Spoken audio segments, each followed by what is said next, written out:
હદરફ ખંભાતમાં સામાન્ય સભામાં મારામારી મુદ્દે ફરિયાદ થઈ છે। નગરપાલિકાની સામાન્ય સભામાં ભાજપ કોંગ્રેસ વચ્ચે મારામારી થઈ।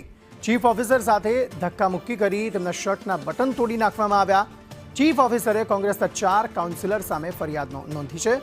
નીતિન બ્રહ્મભટ્ટ, ચંદુ કડિયા, ઇફ્તિકાર યમની અને હંસા રાણા સામે ફરિયાદ પોલીસે નોંધી છે। ચીફ ઓફિસર સાથે ધક્કામુક્કી કરાઈ હતી, તેમના શર્ટના બટન તોડી નાખવામાં આવ્યા અને જે દ્રશ્યો સર્જાયા તેને પગલે પોલીસ ફરિયાદ નોંધાઈ છે।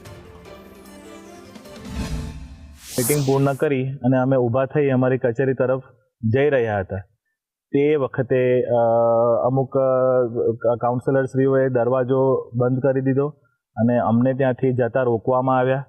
ત્યારબાદ ટોળામાં અમારી સાથે ધક્કામુક્કી થઈ, ગાળાગાળી થઈ અને એમાં મારું શર્ટનું બટન પણ તૂટેલ છે।